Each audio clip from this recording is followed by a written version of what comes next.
in the hearts of men. The Shadow knows.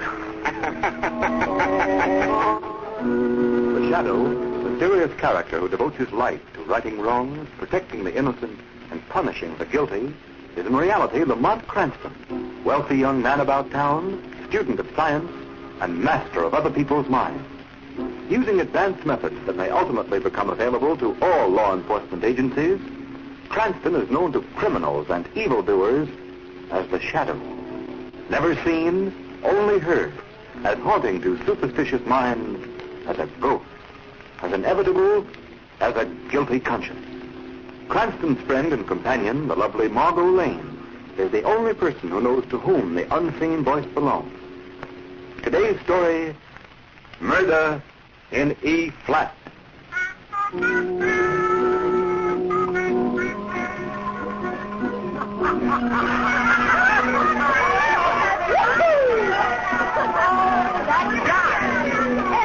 Yeah? Isn't that Margie and Charlie sitting over there? Well, doggone it isn't. Hey, Charlie! Hi, Eddie! Come on over here, you and Marge. Okay, come on. Never expected to see them here. Well, hello, Helen. You got room for us? Oh, sure. Hey, wait a minute. Two more chairs. What do you think of this band? It works. Boy, this skinny butler's the hottest pup in town. Well, I'll still take Louis Sigma. Boy, that's my idea of a band. Quiet now. Let's listen. All right. Come on. Roll it over.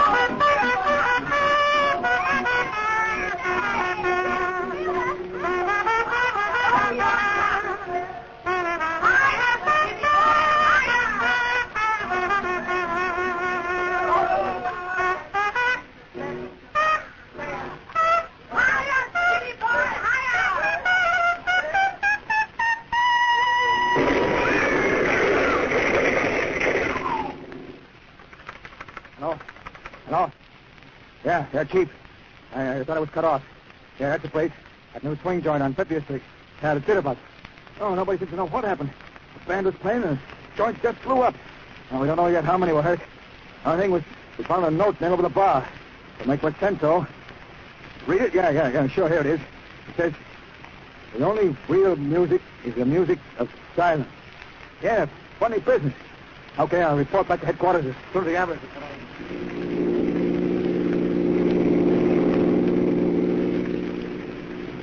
Go on, Henry. Pass that car in front. But, my dear, I can't without crossing that white line, and besides... Oh, now, then make him pull over. Oh, Henry, blow your horn. But you're not supposed to blow your horn in the city, my dear. You know that. The Anti-Noise Committee says I don't care what the Anti-Noise Committee says. Blow your horn and make that fellow get over. Just as you say, my dear.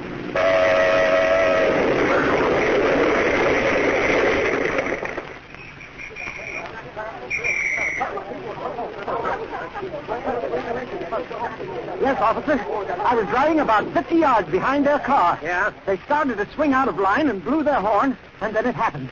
This awful explosion. I tell you, I've never known my note. Where'd you get this note? After the explosion, I noticed it lying in the front seat beside me. Somebody must have thrown it in through the window. What do you suppose it means, officer? Let's look at it again. Let this be a warning to you. Auto horns are playthings of the devil. Silence. What does it mean, officer? I don't know, mister. But if I were you, I'd forget I had a horn.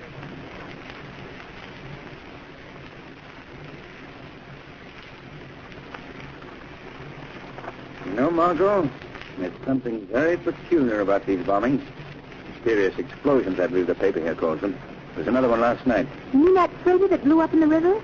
Yes, Lamont, I was reading about it. And the paper says they found a note nailed to a nearby dock. Something about silence is the golden token of true peace. Odd. It sounds like some crank. Yes. Odd and sinister.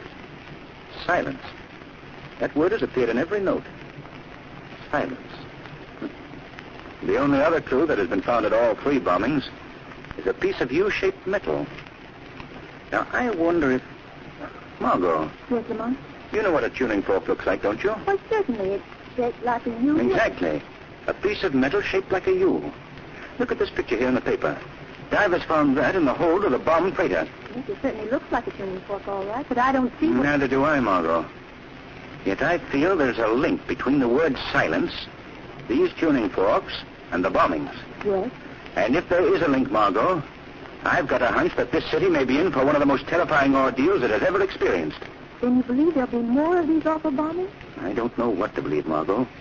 I don't know what. Non-stop plane to Chicago, now ready at Gate 4. Non-stop plane to Chicago, now ready at Gate 4. Goodbye, John. Don't forget to wire me. Bye, dear. See you Thursday. Bye, Mother. Goodbye, son. I hope you have a smooth flight. Shall we go, Mary? Oh, let's wait, Mother. I love to watch them take off. John promised to wave from the plane. He's going to sit on this side. Just as you say, dear, but I must admit that the roar of those motors always makes me a bit nervous.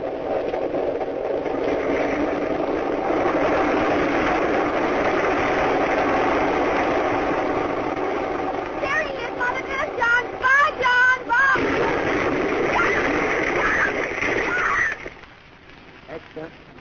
Extra. Read all about the latest mystery bombing. Note warning silence found at Central Airport. Extra. Latest mystery bombing baffles police. Sergeant, is there traffic officer O'Grady found this bomb? Yes, Commissioner Weston. We're stuck in the refuse basket. And this note here was pasted on the police phone box next to the basket. I see it. The roar of traffic is a roar of doom. Silence. Silence. Silence. That infernal word's been in every note we found. Yes, sir. What's the laboratory report, Sergeant? What explodes the bomb? The bomb's attached to a photoelectric cell. One of these here U-shaped pieces of metal like we've been finding at all the bombings. I see. Well, how's it work? Well, it's sort of like this, Commissioner. The laboratory says that this U-shaped piece of metal is a tuning fork, an E-flat tuning fork. Yes? Well, this here tuning fork is placed so that when the sound of E-flat vibrates, it breaks the light beam of the photoelectric cell that's attached to the bomb. And when the light beam is broken, the circuit's closed, the bomb goes off. I think I see what you mean. Just like your body breaks a light beam and opens the doors of somebody's new hotel. Yes, sir, yes. That's the idea. There were sounds reported just before each of those bombings. The sound of that trumpet, that auto horn, and that foghorn, and that freighter, and the noise of those airplane motors. Yes, sir. They could have done it all right. Whoever thought that one up is dumb, like Einstein. But I still don't get these notes, these warnings about silence. There must be some reason why... Hello, Commissioner Weston speaking. Hello, Commissioner. A shadow. Right you are, Commissioner. Well, what do you want? I'm busy, very busy, and I'm afraid I haven't any time for... I know, Commissioner. These bombings are getting a bit out of hand, aren't they? I suppose you know all about them. No, not all. These pieces of U-shaped metal you've been finding. Tuning forks, aren't they? How did you know that? Never mind. Aren't they? Yes. At least that's what our laboratory calls them. E-flat tuning forks, hooked up to a photoelectric cell attached to the bomb. When the sound vibrates the fork, it passes in front of the cell's light beam, and that... And that closes the circuit and explodes the bomb. Very neat, eh, Commissioner? Very. Anything else I can do for you? Just one thing more, Commissioner. Yes? Do you realize what all this means? Why, of Each course of the notes has contained the word silence. You must broadcast a general warning to the city at once. Use the radio, use the newspapers. Use any means at your command. But warn the people immediately that there must be absolute silence until the murderer is caught. They must not play any musical instruments, blow their auto horns. In fact, they must not do anything to make a loud noise of any kind that might set off another of these tuning fork bombs. For the penalty may be death.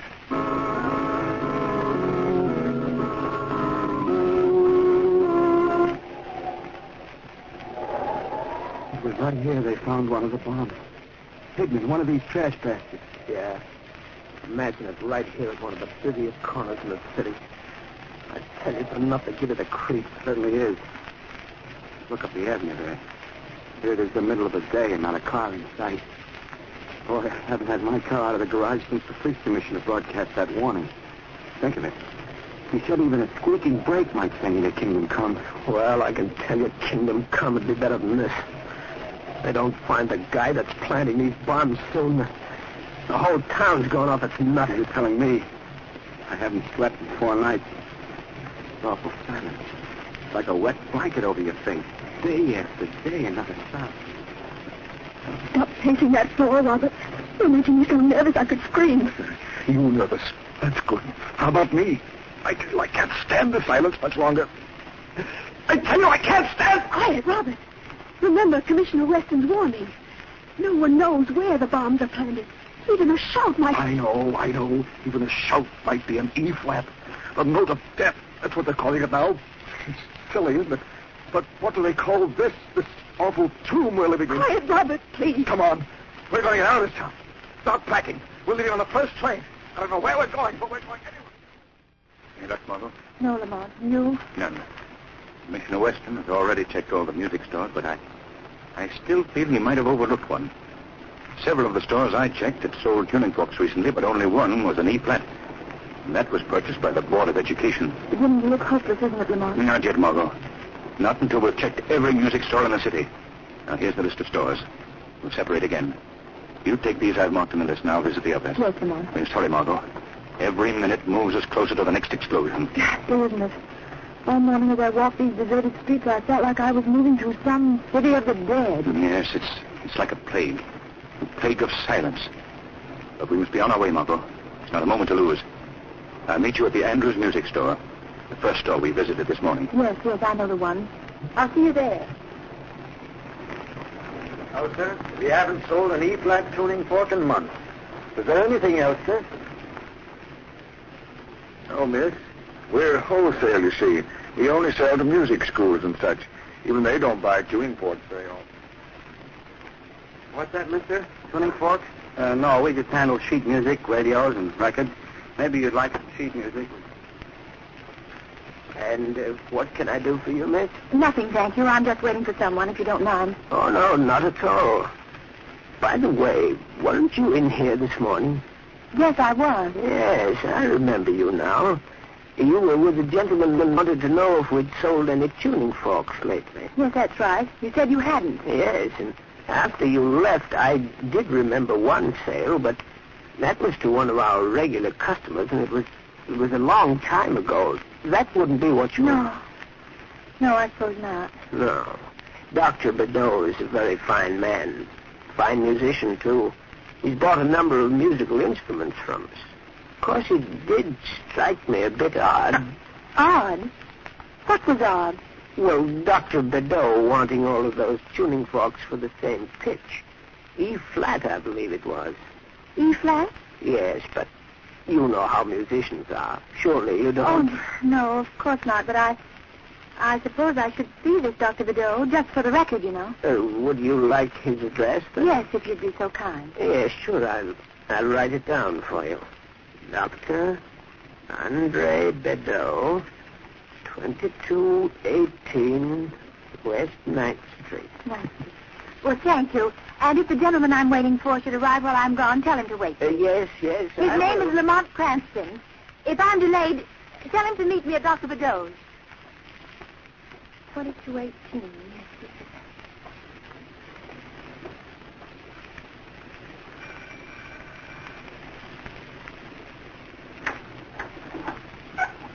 Yes? Dr. Bedeau?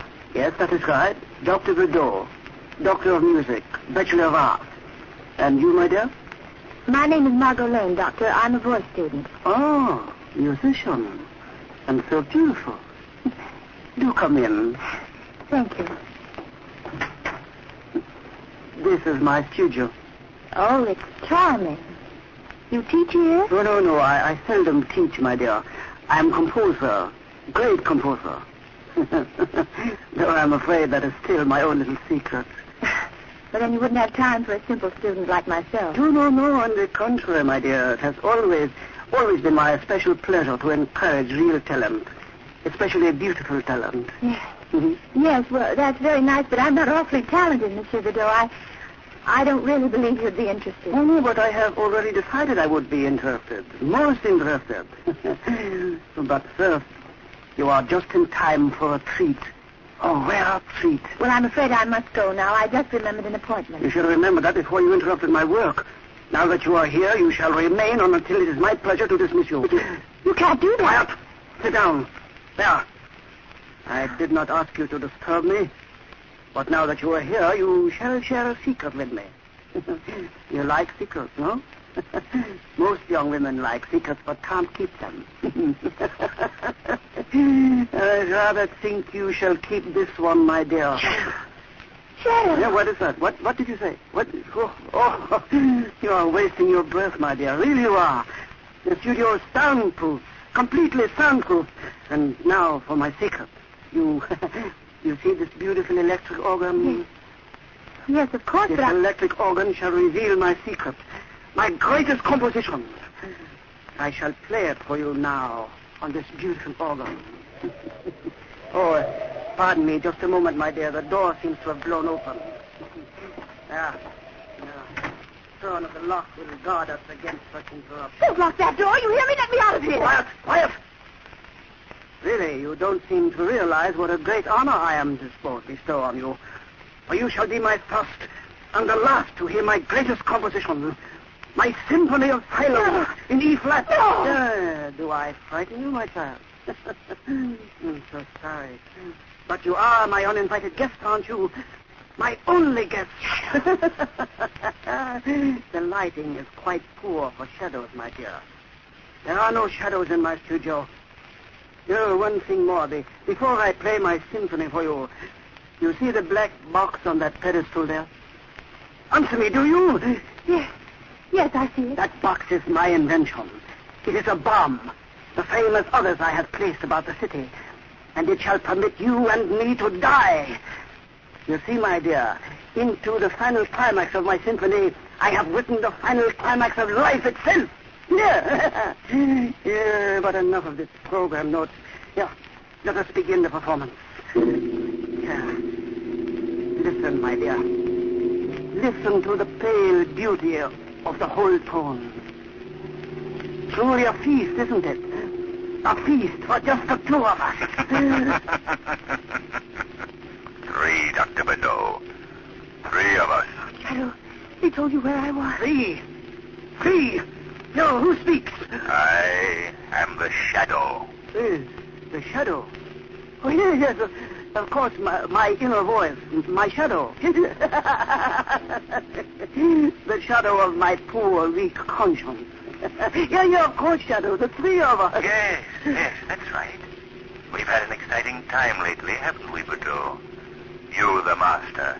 I, your shadow. Quite exciting, my shadow. And it has led us to victory. Yes, we have at last won our war on noise. The silent city pays tribute to our cause. But why, Badeau? Why have we waged this war on the city? Why these bombings? Why this terror? You forget so soon. What a poor conscience you are, Shadow. Yeah. But once more, I will tell you. We have been waging the war of wars, the war for peace. For only the true peace is a simple peace of silence. Yes, Badeau, but... Quiet, my conscience. Silence is the only way to fight the unhappiness in the world today. This world of ours with its war, its chaos, its noise. Yes, above all, its noise. How many of our bombs are still unexploded, Badeau? How many? 3 throughout the city, my forgetful shadow. And 1 here on the pedestal, waiting to play its part in my Symphony of Silence. Waiting for me to play E flat. But the 3 in the city, Badeau, where did we leave them? Oh, what a poor conscience you are, Shadow. One's conscience should not forget so often. Yeah, but I will forgive you. Don't you remember the one we left in the elevator shafts of the State Building? Yes, I remember now. Very clever of us, wasn't it, Badeau? Yeah. And another we planted behind the Timer's Bell in the Sports Armory. Oh, but of course. How stupid of me to And the forget. 3rd in the Grand Terminal. 3 noisy places, without a doubt. Yeah, but noisy no longer. The city is as silent as a tomb. And so long as it remains silent, so too will the bombs. Yeah, but now my symphony reaches its climax. My work is finished. Listen to the compelling beauty of the finale. Hear those whole tones marching up. Yes. It is the work of a master.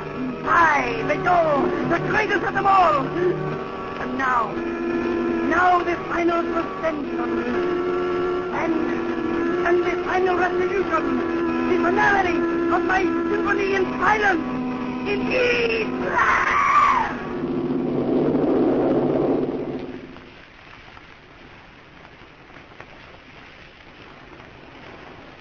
There, Margot. Just rest a minute. Everything is all right. But the explosion, Lamont. There was no explosion. But Dr. Badeau, look.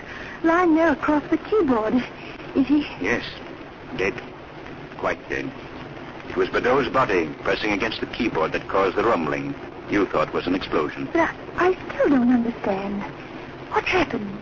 All the time I was talking to Badeau, I was standing beside the pedestal on which he placed the bomb. When he started to play the organ, I disconnected the photoelectric cell from the bomb, making it harmless. But Badeau is dead. Heart failure, my dear Margot. A victim of his own hypnosis. He was so sure that the explosion would occur that it did, in his distorted mind. Oh, thank heaven it's all over. Yes, the symphony of silence is over. The terror is ended. Once more the city can return to its normal life. Once more its people are safe to work and play, laugh and cry, free from the terror that has nearly driven them mad. Yes, and once more man has learned that there is only one musician who can play the cosmic music of silence and sound. The master musician of them all, the composer of life itself.